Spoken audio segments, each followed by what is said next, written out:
kahit kawayan yung gamitin ko pantayo ng bahay, tatayo at tatayo yan. Ang question na lang is, up to what extent yan nakatayo? Pag ba lumindol ng magnitude 1, magnitude 2, nakatayo pa rin yan or hindi? Kaya hindi binabaha before kasi iba naman talaga yung ulan ngayon. And that's true. Hindi naman natin matatanggal yan eh. Renovations are much more harder to do kaysa sa new construction. From design to actual implementation, mas mahirap ang major renovation. If we say tipid with regards to structural aspect, I would say wag.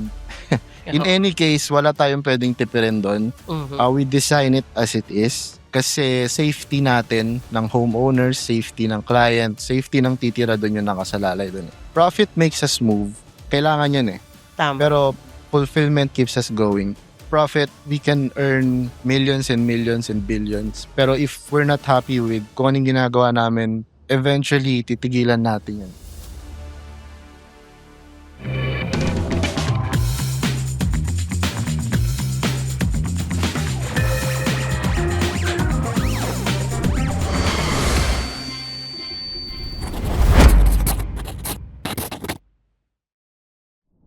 Magandang umaga sa inyong lahat. By the way, andito nga pala tayo sa Lesquest Studio, a creative space designed for, of course, creators, dreamers, and game changers katulad namin ng bisita ko ngayon.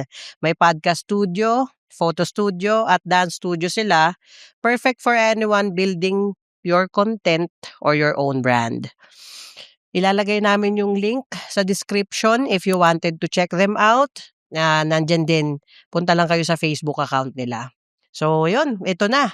Interesting ang episode natin today dahil sa guest natin, sila yung nasa likod ng mga bahay, schools and warehouses at syempre offices na tinitirhan, pinagtatrabahuhan at pinagdadaanan ng mga Pilipino araw-araw. From residential houses to school buildings, warehouse at interior renovations for brands like Sisig Hooray, Good Papa, Baby Q, and even the mayor's office.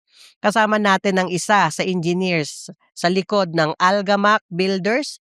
Welcome to podcast, Engineer Alj. Yay! Morning, sir. Kinakabahan ka ba? Medyo lang, sir.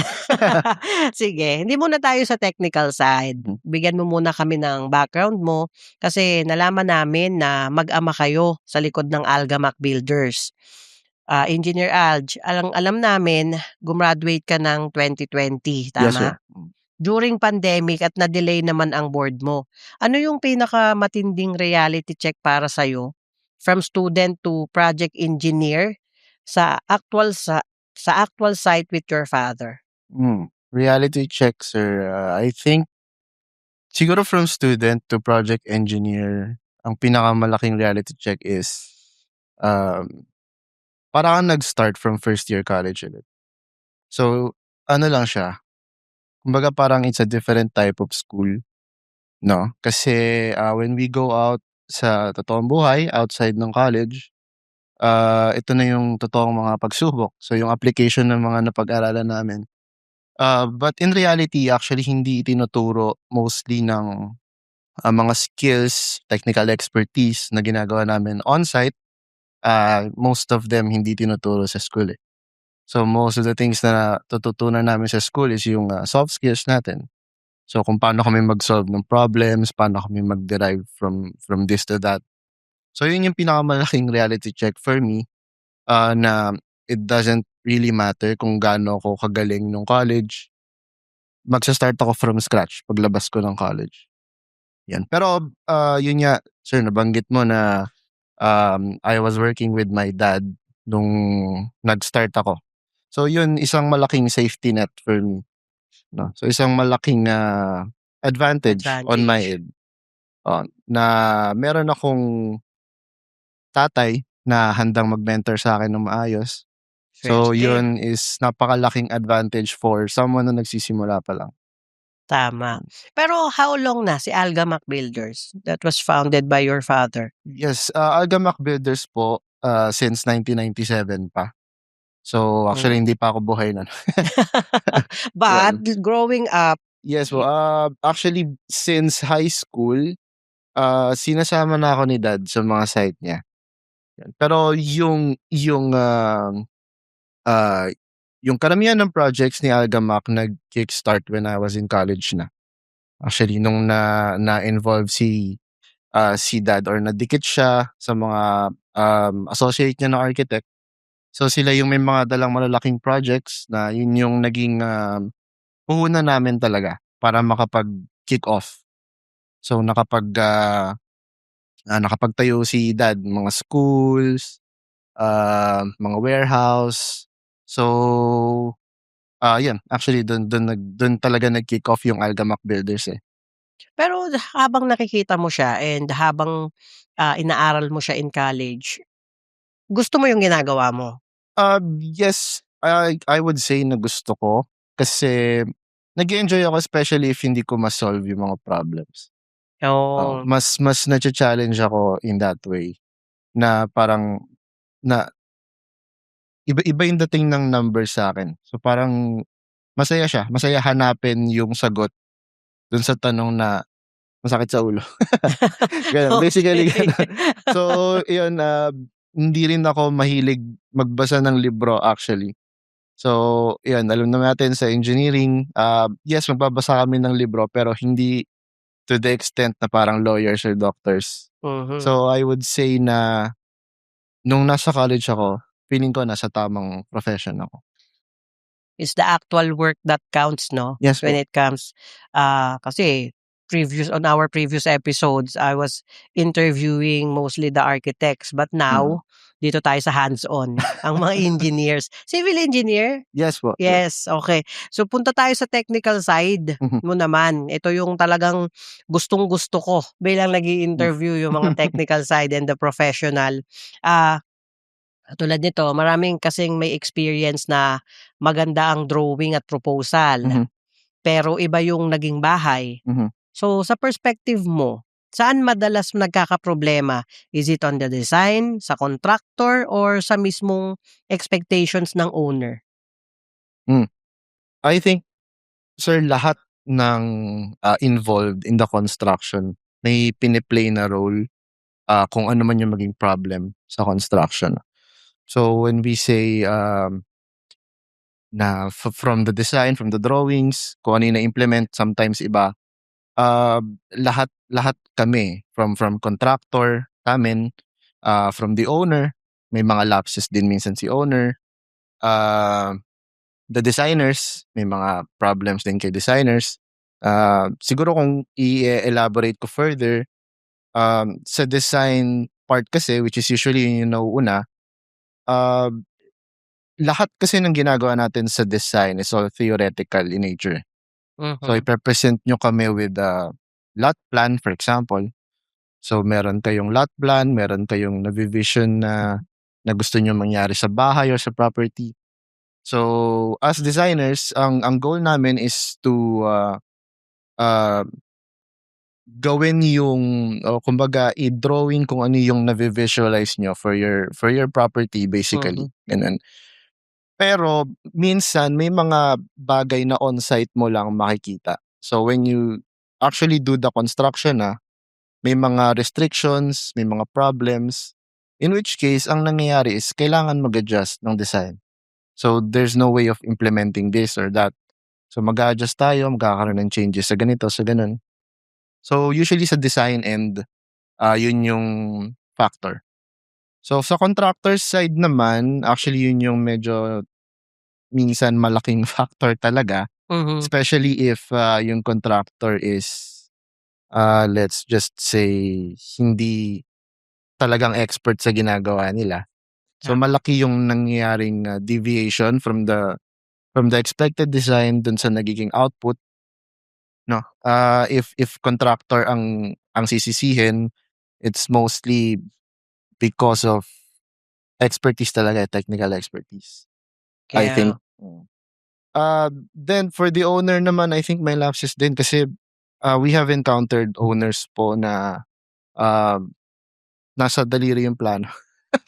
So when I say nasa daliri yung plano, "Etong pader na 'to lipat mo dun." oh, Hindi yun pala tawag dun, nasa yes po, daliri yung plano, si hindi siya Eugene. ano, hindi siya madali on our end, hindi siya madali sa designer's end. Siguro, the owner will think na parang pader lang naman yan, saglit nyo nga lang tinayo, mabilis nyo lang ililipat. Pero in Mm. reality, we have to consider a lot of Everything. aspects before we do that certain command. And including yung momentum ng tauhan namin nasisira, Tama. yung vision ng designer nasisira. So I think lahat ng involved sa construction may piniplay na factor when it comes to delays or problems. Pero at the end of the day, ang pinaka-importante is dapat properly collaborated or maayos yung communication ng lahat ng professionals and the clients para maitayo ng maayos yung property. Tama. Eto, naisip ko lang, engineer, no? Bakit kaya nagkakaroon ng feud between the architects and the engineers? Or do you think is it a feud or just a common issues or concerns? Kasi we have a viral video wherein I interviewed an architect Mhm. and then a lot of like the structure engineers or there are a lot of engineers who disagreed Mhm. with something that she mentioned or she said. Why do you think it happened? Bakit medyo until ba today, meron pa ring disconnect between the architects, the planners, and then between the designers like you? Mhm. Mm, Siguro, sir, the easiest way to put it is iba-iba kasi yung priority namin when it comes to design and construction.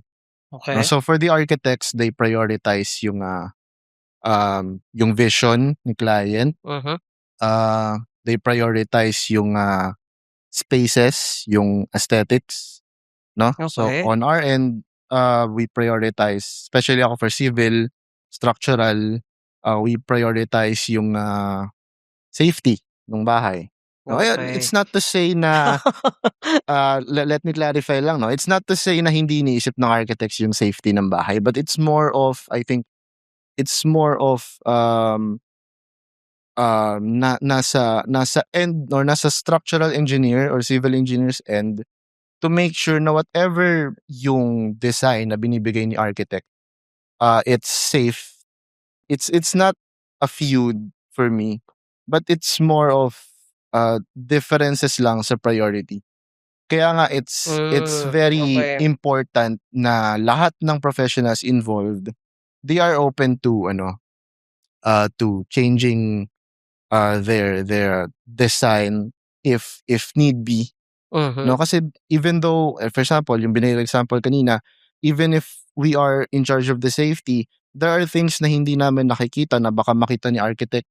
Diba? Sabi niya, yeah, engineer, eto, safe ba to sa tingin mo? And then okay. dapat kami, open kami to accept the fact na minsan meron kaming mga lapses din. Na minsan meron din kaming mga hindi nakikita. So it's more of parang it should be an advantage to the client na maraming involved na professionals, architects, engineers. No, Tama. instead of being a headache na ay may architect ako, may engineer ako, baka mag-away lang yan sa gitna. Mhm, No, it's more of it should be an advantage na we should be double checking each other's work and kumbaga we rely on each other's professionalism mhm. to accept kung meron ba kaming dapat baguhin sa mga designs namin para maging pinaka-efficient version yung may provide namin kay client. Yun ang Yun. pinakamaganda dun. Kasi at the end of the day, it's always the client. Yes, it's Ano, always eh, the 'di ba? client. Nice, okay. So, kadalasan kasi yung horror story, kung Mhm, naririnig mo na yung mga horror story sa Pilipino, contractor na biglang nawawala, contractor na, ito lang yung binigay sa quotation but then singil naman ng singil, yes. tapos hindi naman natapos ang bahay. Mhm. Tapos ang daming kailangan ipaayos sa ibang team. Bilang engineer, ano yung top red flags na Mhm. dapat bantayan ng homeowners bago pumirma sa kontrata? Sige po. I think ang pinakaunang dapat nating hanapin is yung permits ng contractor. Okay. So, to be a legal contractor dito sa atin, we need to have a business permit. So, alam naman natin yung prerequisites for the business permit. Mhm. Yun yung mga DTI, SEC, or whatever. Yes. And then when we have the business permit, we apply for PCAB. So PCAB is a license. Ini-issue siya ni Philippine Contractors Association or Accreditation Board. Hmm. Pero basically, we call it PCAB. PCAB, yeah. So it's a license that makes us legal contractors dito.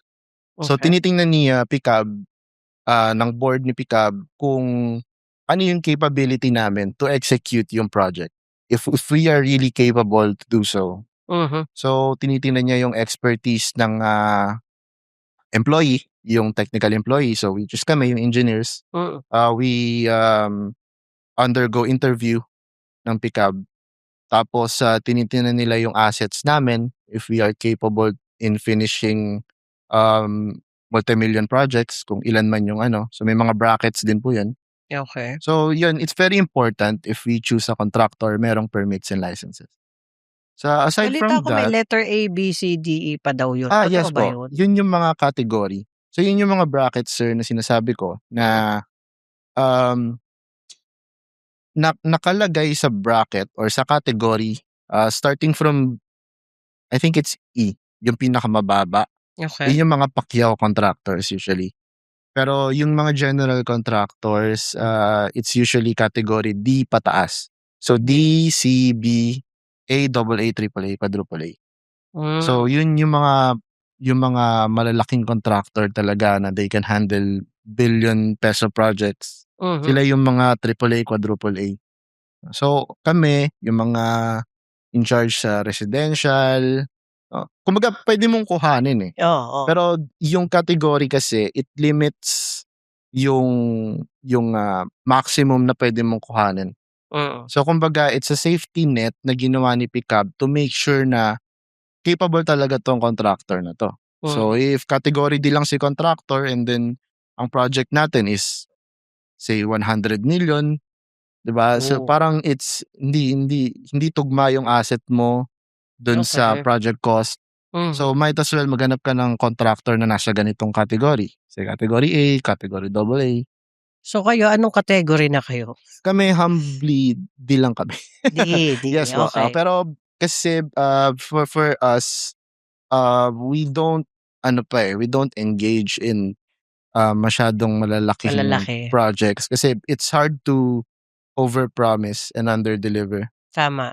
Yun. So Actually, sa it's a amin, lesson learned din for me. yes. Pero tama yung sinabi mo. So parang sa amin na it's better to stick muna kung saan yung sure kami na may deliver namin properly. Mhm. It doesn't matter kung 500,000 lang yung project or say 5 million, 10 million, as long as we're sure na pasok siya dun sa asset namin, Tama. na we can provide kung ano yung hinihingi ni client, then okay na kami dun sa project niya.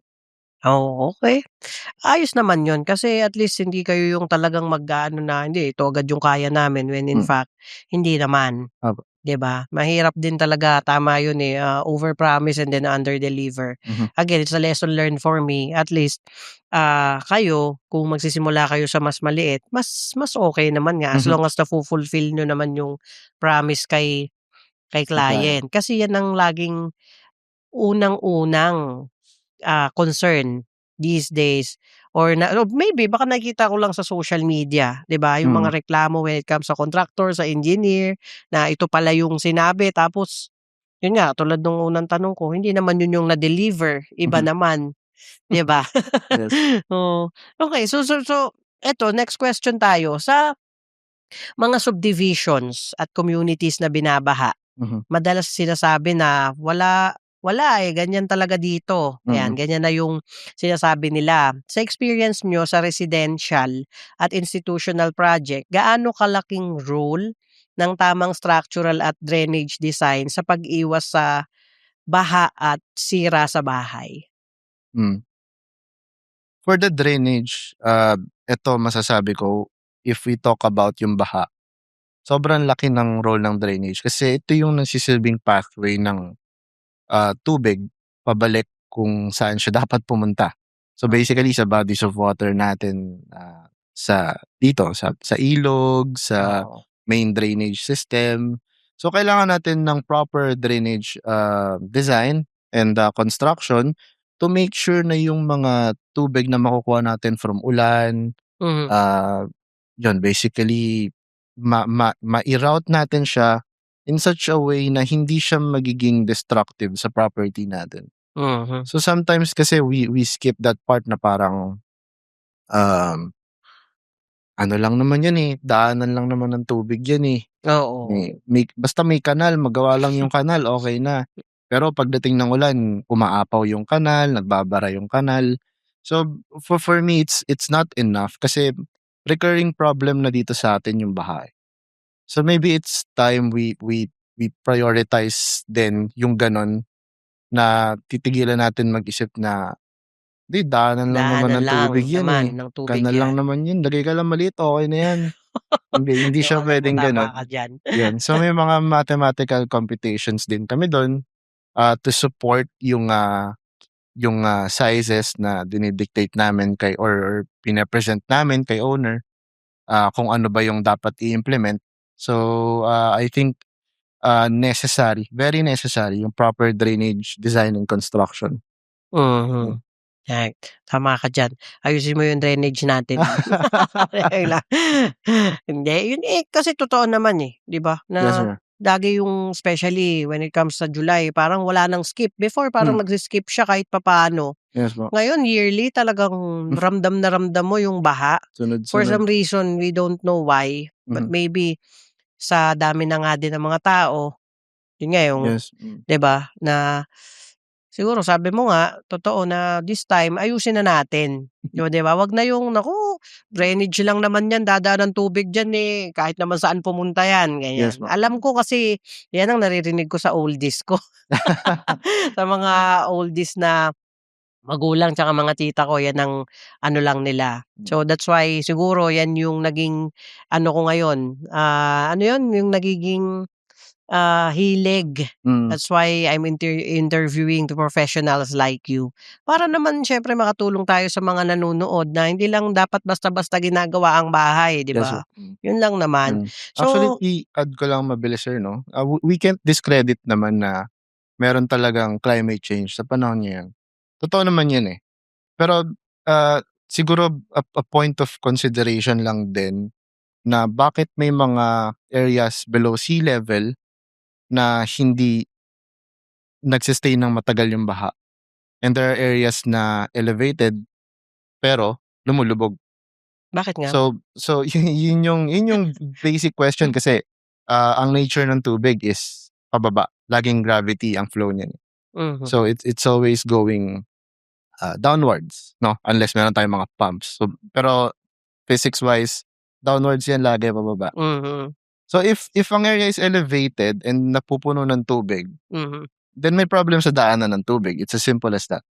Gano'n Yeah, lang siya. And if ang area is below sea level or at least pantay sa sea level pero hindi binabaha, it should mean na maganda yung daanan ng tubig and yung, flood mitigation controls nila. ayun. So yun lang yung parang, kasi isang nababasa ko ngayon sir, we always blame it na kaya hindi binabaha before kasi iba naman talaga yung ulan ngayon, and that's true. Di naman natin matatanggal yan, Pero with the right design, with the right considerations, and with the right implementation, I think kaya naman natin, matanggal yung mga gano'ng problems. Yeah, asahan namin 'yan, Sa inyo sir, Ano, sure yan. okey. Sige, ang ano kasi natin bago naman natin magawa yun engineer kasi we need to, anong tawag dun, baguhin din yung mindset ng Mhm, karamihan ng mga Pilipino. mhm, Sabi mo nga, oo na factor naman talaga ang climate change, but what are we going to do about it, mhm. 'di ba? Yes, So, ayun, yun lang naman. So, tuloy tayo sa questions natin sige kasi po. tulad nito marami kasi talagang nagtatayo ng bahay, Mhm, like katulad na banggit ko nina na ang mindset, tipirin natin yung bakal, hmm. yung hollow blocks, yung professional fees, 'yan.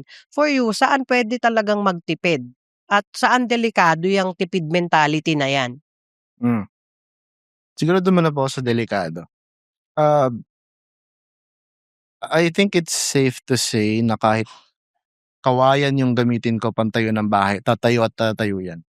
Ang question na lang is up to what extent yan nakatayo? 'Pag ba lumindol ng magnitude 1, magnitude 2, nakatayo pa rin yan or hindi? So, sa'min kasi, sir, bigyan ko lang kayo ng konting, run through sa technical, aspect when we do the design. So, meron kaming bible for structural engineers. Okey. Ito yung NSCP 'no, so Oo. National Structural Code of the Philippines. Mhm. So, dito kasi we are required to design structures up to magnitude 8 na earthquake 'no. So, when I say, na required kami to do that, it's to make sure na kahit may lindol, tatayo ang bahay. So, if we don't consider that, ah, kunyari dalawang bahay, yung isa nag-consider nun, yung isa hindi. 'Pag walang lindol parehas yun tatayo, walang problema dun. Hindi yun babagsak or what. Yun Okey. nga, sabi ko nga kanina, sir, kahit kawayan maitatayo Tatayo natin 'yan. yung bahay. So, bakit tayo gagamit ng konkreto, puwede naman palang kawayan mas matipid. Ang need natin i-consider is hanggang saan nakatayo or hanggang kailan nakatayo yung bahay mo. Kasi, siguro gusto ko din i-address minsan na we have instances na nagtatanong sila, "Bakit yung kay ganito maliit lang yung poste naitayo, yung sa'kin de-design mo parang building." 'Di ba? Okey. So sa'min, we have different considerations kasi and we do our best to stick with ano yung safest for the client. Ano yung accepted by code, ano yung pinag-aralan for the client. So if we say tipid with regards to, structural aspect, I would say wag.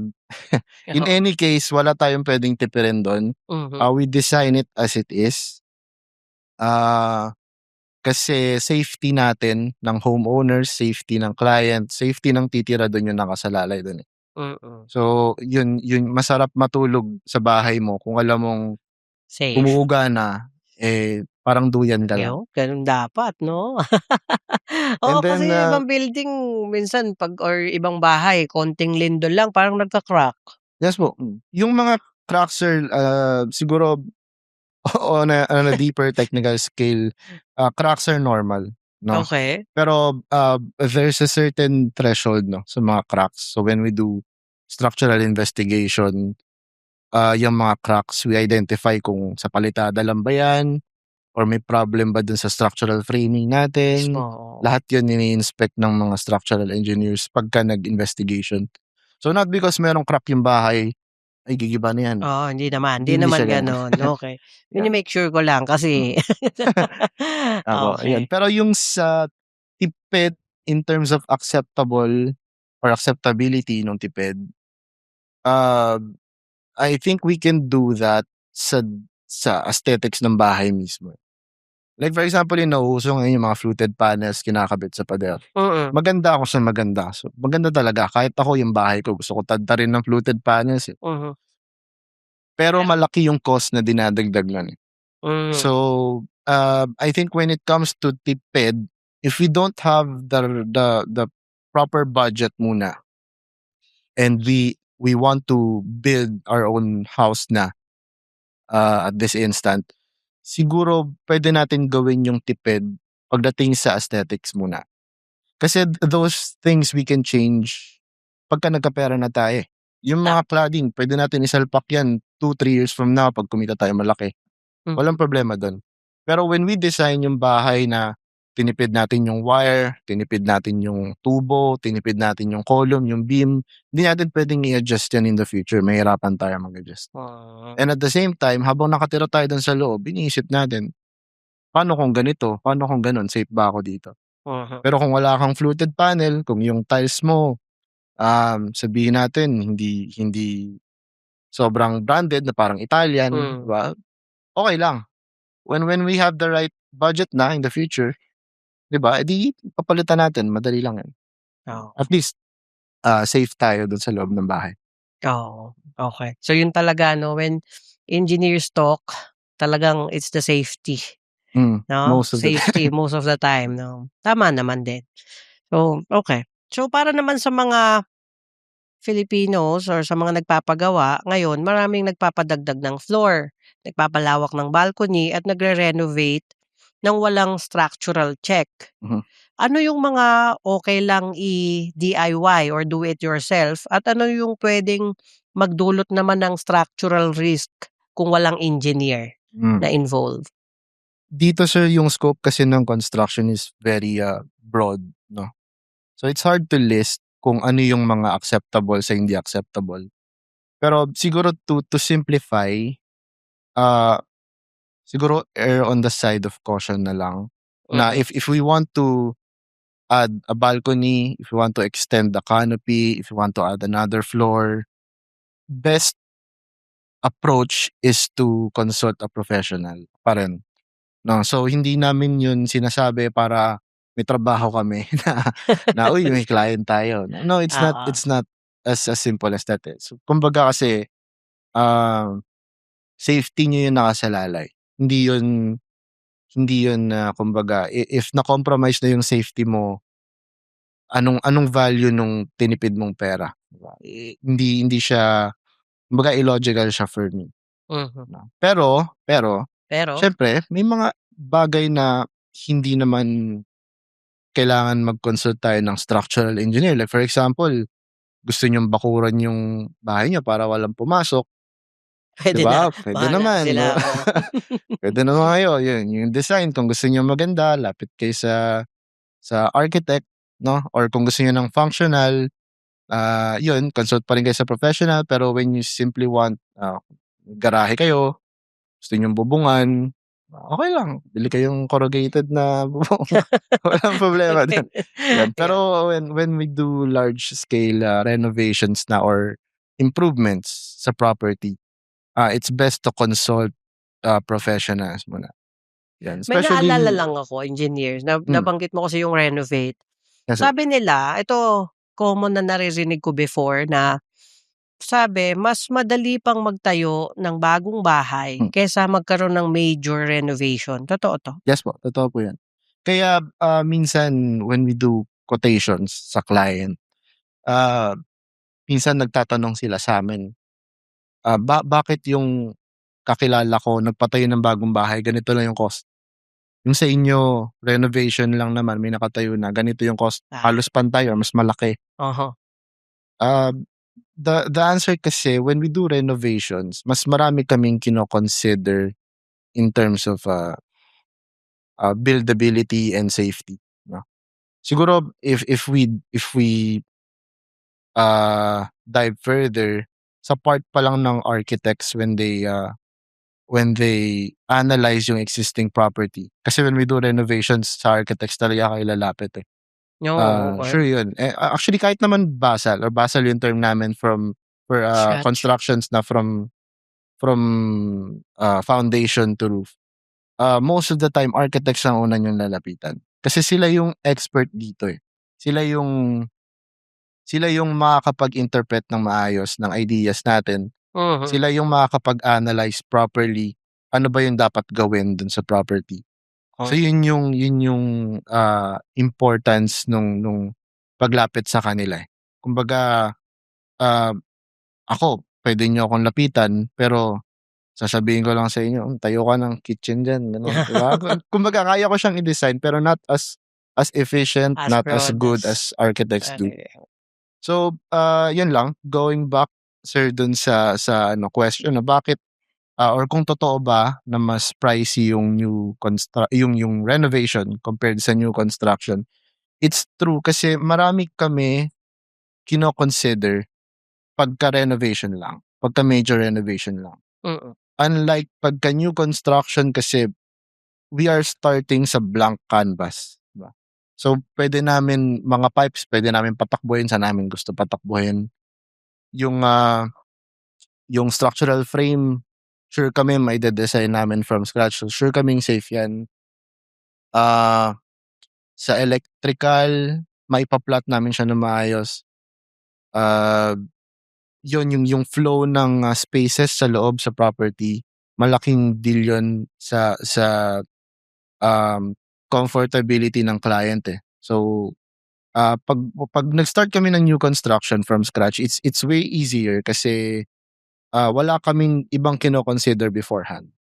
So, Mhm. it's just the vision of the owner ilalagay namin sa blank canvas. Ganun lang siya. Pero when we do major renovation, we also have to consider ano yung existing na. Mhm. Kung okay ba yung structural framing, pagka gusto ni client, kunyari, ang property niya is 1 story.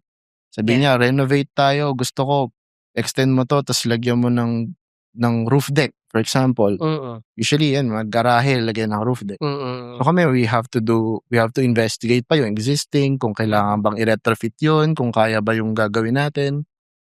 Tapos for the architects, they have to think harder din kasi 'di ba may existing na dun so hindi tayo basta-basta makapaglagay nito, makapaglagay niyan. Mm. Yung mga ilaw, we have to consider, mga plumbing. So there's a lot more considerations kapag renovation yung ginagawa. So ako personally, in my experience din sa mga ginagawa kong quotation proposals, I agree na renovations are much more harder to do Mhm. kaysa sa new construction. From design to actual implementation, mas mahirap ang major renovation. Kaya pala. Ganun pala yun. So it's an old connotation kasi. So yun, ganun pala siya talaga. Kasi katulad nito, our next question, kasi magkaibang generation kayo sa industry ng papa mo. Isang veterano at isang bagong graduate na dumaan sa modern tools, software at seminars. So usapan ninyo tungkol sa projects, saan kayo madalas magkaiba ng approach at paano ito nakakatulong naman sa mga kliyente nyo? Sa difference in approach, siguro ang pinakamalaking nakikita kong difference is yung sa design part, sa structural design part. So kami ni Dad, since malaki yung agwat namin sa career, nag-start siya with the designs, wala pa masyadong computer. Yes. So mahirap So medyo manual, no? manual. So yung mga drawings nila ng plano, computations nila, everything was done manually. Mhm. So pinagpupuyatan niya yun. In all honesty, frankly speaking, mas madali yung buhay namin ngayon, mga batang engineer, compared sa kanila. Kasi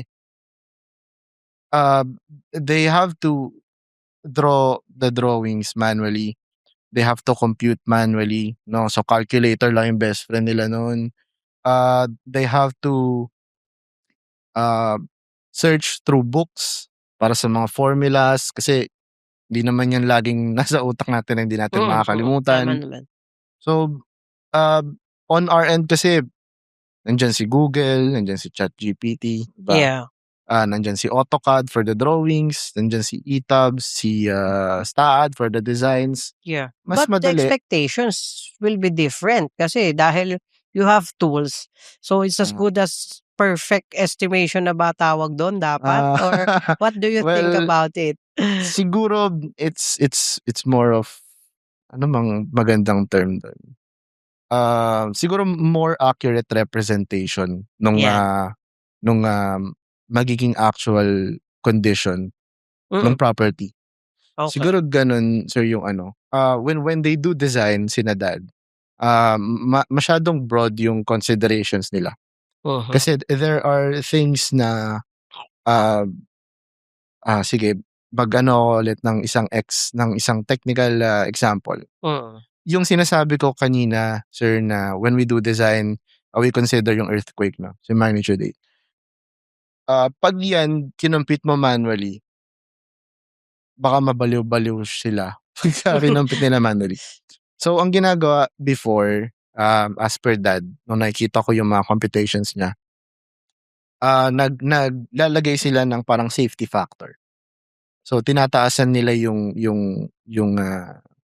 loads na nakocompute nila, nilalagay nila ng extra, kumbaga, para ma-consider na hindi lang yan yung kakargahin yan, meron pang ganito. Ngayon sa amin, we don't have to do that kasi computer na yung magko-compute ng loads for us. So it should mean na kung ano man yung i-generate naming output for the client, for the designs, it's much more efficient dahil we have the tools to do so.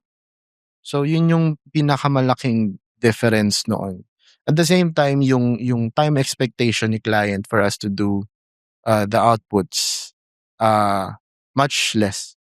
Okay. So, kumpara sa kanila na manual drawings, sa amin pindot-pindot, So, Yeah. dapat mas mabilis namin napo-produce yun. Oo. That's why we are able to handle din multiple projects at once.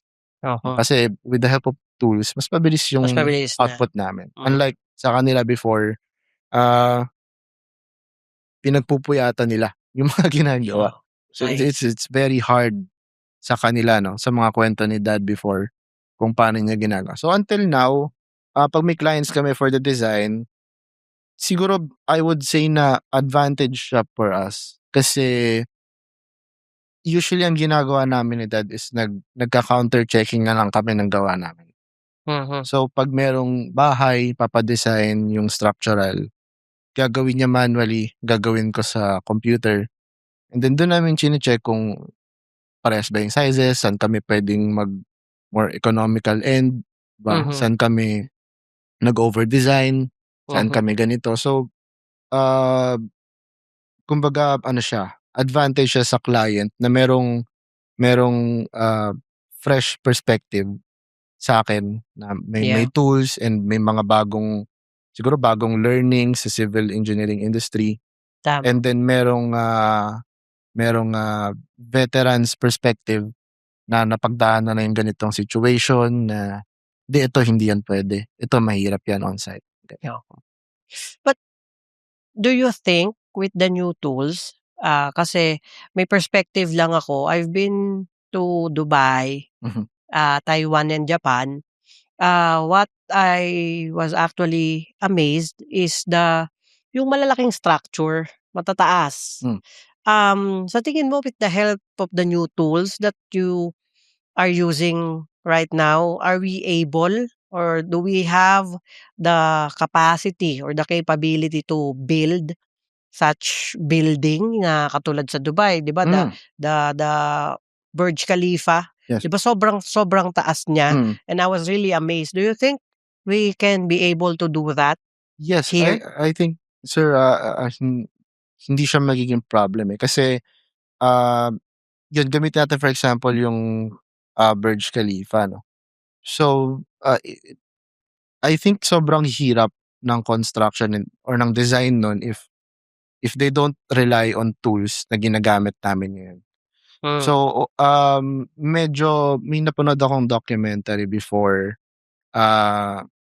so kumbaga kung ano yung mga tools na available ngayon sa market, yun din yung ginamit nila for the design of that. Mhm. Siguro ang ano na lang dun is, uh, it really doesn't matter that much kung lahat ba ng software tools are available. Siguro ang need natin i-make sure dito is um, we we produce very competent professionals to be able Hmm. to properly design yung mga gano'n, Such 'no. thing, Kasi, yeah. like for example ako, I can say kaya ko mag-design sa software, ETABS, TAAD, kaya ko yun, walang Mhm. problema. Pero kung pagde-designin mo ako ng, say, with 15 story, 20 story, Mhm. much much smaller than Burj Khalifa, 'no. Pero hindi ko kaya, I can say na hindi ko kaya. Okay. Wala pa ako sa gano'ng level. So, siguro, sir, yung software, it's a big help, no. It's a very big help and it's possible with the help of softwares. Mhm. Pero ang need lang natin i-make sure is, behind those softwares na readily available, there's a very competent and very, expert Mhm. professional doing the Nagagawa design. nun.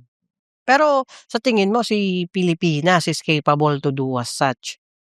I think, sir, yes. Kasi yun nga, eh, 'di ba, disyerto yun, eh, 'di ba? Mm, Disyerto na ni-reclaim and yet they're able to do that. mm. Pero for some reason dito sa Pilipinas, ba't kaya hindi tayo makapag-produce, 'no? Parang Wala lang, it's puwede ba just sagutin dito? puwede naman. Ano sa tingin mo, bakit? Dali. Ah, pero ayun, I think kasi may mga areas actually dito sa'tin na, yung mga CBD natin dito, mga Central Business District, like for example sa, Ayala, Hmm. 'di ba? So matataas yung buildings natin dun kasi maganda yung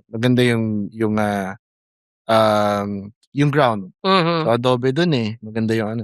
So, 'pag gumawa tayo ng mga skyscrapers dun, Mhm. supposedly walang problema. Oh, Ang okey. ang tanong na lang is una, sinong magfa-fund ng skyscrapers dito? Okey. Let's say businessmen, 'no? So, multi-billion dollar businessmen from abroad, nahihikayat ba silang pumunta dito to build Ah, such buildings to? okey. So, yun yung Mga ano, factor. kung ang question is solely, can we do it? Yes, we can. I think Definitely. I think we can definitely. Yung mga engineers natin, architects dito, they're very competent, I can say. Mhm. No? Yung mga softwares available, yes. Ang question na lang is um who will be interested to build To that build kind such of as such. infrastructure dito sa atin. Nice. Sige, ite-take note ko 'yan. Balang araw, sir, baka ikaw. Oo, malay mo tayo gumawa nun, 'di ba? Mag-aaral na ako kung paano. Oo, paaralin natin 'yan pare-pareho. But quick advertisement na muna tayo habang pinag-uusapan natin siyempre yung life outside Metro Manila. Gusto ko lang i-introduce sa listeners natin yung partnership ng Treehouse Real Estate and Ventures with the Big C Properties. Dito, Big C is our development lead. Sila ang bahala sa construction, delivery, execution, at of course, construction stage compliance. Siyempre kapartner natin si Engineer Alger, the Algamac Builders diyan. Yes. Tapos, of course, build your future with us if you want to have a quality homes that fit your budget, then contact us lang ha, Treehouse Malolos, and we have Algamac Builders to do it for you. Okay, going back, engineer, ito naman yung portion natin na how you help your clients. Para sa mga listeners natin na may balak magpatayo o magpa-renovate, paano kayo pumapasok sa project? Let's say from consultation, design, hanggang construction or project management. Hmm, yung services that we offer sa Algamac Builders, I think in any part ng construction, puwede kayong mag-reach out sa'min. So, if you have a property na you Mhm, want to develop, puwede kayong mag-reach out sa'min. So, we have, partner architects din, to do the main design, and then papasok kami for the engineering design. mhm, Uh, if you have a design na already and you want it built, 'no, yun yung talagang pinagsimulan ng company namin. Ah, yun yung pinaka, I would say, sa lahat ng services na ino-offer namin, yun yung pinaka-expertise namin. yeah. So, if you have plans and you want to, have a quotation to know kung ano yung cost ng pagpapagawa and you want it built, 'no, you can reach out din to us. You have Ah, page? You have social media page? yes, sir, pero for some reason, hindi ko siya ma-search sa Facebook. Tinry ko kanina pero, Oo. ano naman, ire-recover natin 'yan. Oh, okay. 'Yan. For the meantime, they can contact Treehouse Malolos naman, 'di ba? Yes Para po, ma-reach naman Trias sila. Malolos. Again, 'di naman tayo nagge-gatekeep diyan. Lahat ng bisita natin free to promote, but for some reason ito sila engineer medyo private, eh. We need to do the social media thing. Oo nga, sir. A lot of builders ngayon talaga Hmm, nasa social media na. But actually, sir. again, hindi naman nga siya para naintindihan ko naman na it's not something na talagang we truly advertise kasi kung hindi naman nga natin maki-cater yung clients, eh, wala rin. But Mm, still, it's still good to see you on the social media. mm. Yan lang. So, ito add mo pa, engineer, anong klaseng clients or projects ang pinakaswak sa Algamac Builders at paano niyo sila natutulungan maiwasan yung sakit sa ulo sa construction in the Hmm. future? I would say ang pinaka talagang, we can navigate through kahit naka-blindfold kami ni Hmm, dad, 'no, yung mga residential and warehouse projects. So, dun talaga kasi kami nag-start. Yun yung matagal na namin ginagawa and yun yung, talagang expertise namin. mhm, So, when you have a personal property or lot that you want to develop 'no. So, gusto niyong gawan ng bahay, gusto niyo ng renovation or gusto niyo ng, management ng ginagawa niyong bahay, 'yun puwedeng-puwede kami dun, walang problema. Pero, aside from that, we also do, yung, structural investigations 'no. So, si dad is structural engineer din, siya yung nagpe-perform nun. At the same time, yung mga design ng mga larger scale, so mga site development, treehouse, ayun, Treehouse. treehouse, yun. If you have, yung malalaking lote niyo and you want to develop into a subdivision 'no, so puwede rin kayong mag-reach out sa'min. We have the capability rin to execute kung ano yung, necessary. Yes, at sila ang partner natin, official partner natin sa development talaga, the Algamac Builders, 'yan. Alright, closing tayo, engineer, ano ba 'yan? Dito na naman tayo sa closing, eh, ang dami pang dapat pagkuwentuhan. Pero Ang bilis, oo, sa lahat ng taon niyo sa engineering, Mhm.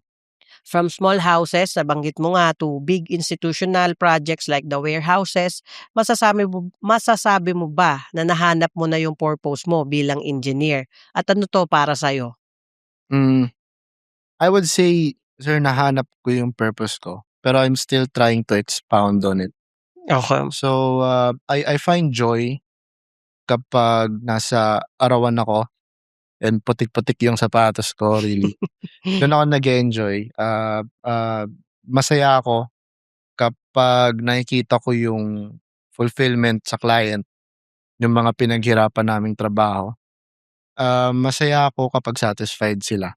Mhm, So, I would say, uh, masaya ako sa ginagawa ko and I found my purpose or kung saan ako nabebelong, mhm, 'no. Pero siguro relatively compared sa mga ibang, engineers and, professionals, relatively bago lang ako sa industry, mhm. 'no. So, marami pa akong dapat matutunan, ma-experience and I think, uh, given yung mga challenges na haharapin ko pa in the future, um, I think yung purpose na yun can be larger in scale. Yeah. So, yung question ko kanina, well, ano ba sa tingin mo, na-find mo na ba yung purpose mo before you found your profit or is it the other way around? Para sa'yo lang Hmm, naman, opinion. I think profit kasi it's necessary for us, eh. Profit makes us move, 'no, Yeah, kailangan yun, eh. tama. Pero, ah, fulfillment keeps us going. Mhm, So yung, profit, we can earn millions and millions and billions, pero if we're not happy with kung anong ginagawa namin, eventually titigilan natin yun. tama. Kahit nasa construction ka, nasa, kung ano mang industry ka ngayon, it doesn't matter gaano kalaki, Mhm, 'no. So reality-wise siyempre, we have to pay the bills, 'di ba? tama. Normal yun. Pero eventually if you're not happy with what you're doing, you're gonna stop. You're gonna find kung saan ka masaya. Oo. And ako, for me, fortunately, Mhm, I earn enough to keep going and I'm also happy with what I do. mhm. Good to hear naman. Baka kasi sabihin mo hindi ka pala masaya, eh. Joke lang. Parang kabado ka dun. Kinakabahan ako sa sagot ni Engineer Alge. Okay, so maraming maraming salamat sa oras mo, Engineer Alge. Thank you, I sir. know we still have a lot of stories na puwedeng ibahagi but our time is limited pero sobrang satisfied ako, dami mong na-share. Mhm. Hindi lang tungkol sa pagpapatayo ng bahay, kundi pati na rin sa tamang mindset sa construction, especially the safety. Yes, sir. 'Yan, kung mailang mong mabanggit yung safety kasi yun naman talaga ang kailangan natin, 'di ba? Yes, sir. Especially sa mga kliyente natin. Mhm. So yun nga, kung balak niyong magpatayo, magpa-renovate o maghanap ng team na marunong sa structural design, Yes. general construction at project management, puwede niyo i-check ang Algamac Builders. Ilalagay namin ang contact details nila sa description. But if hindi niyo sila ma-search and you wanted to do construction with them, you can contact us, Treehouse Malolos. look for Treehouse Malolos with the blue badge check mark, okay? Nga pala ako si Kowi, ang host ng Purpose to Profit podcast. Marami pa kaming ganitong episode, punta lang kayo sa YouTube ko, Kowi Santos, and then also from Treehouse Malolos, nasa YouTube kami and Spotify. Ganito lagi ang usapan namin, laging makabuluhan at laging may matututunan. So yun lang, maraming salamat po. See you on our next episode. Ciao, bye!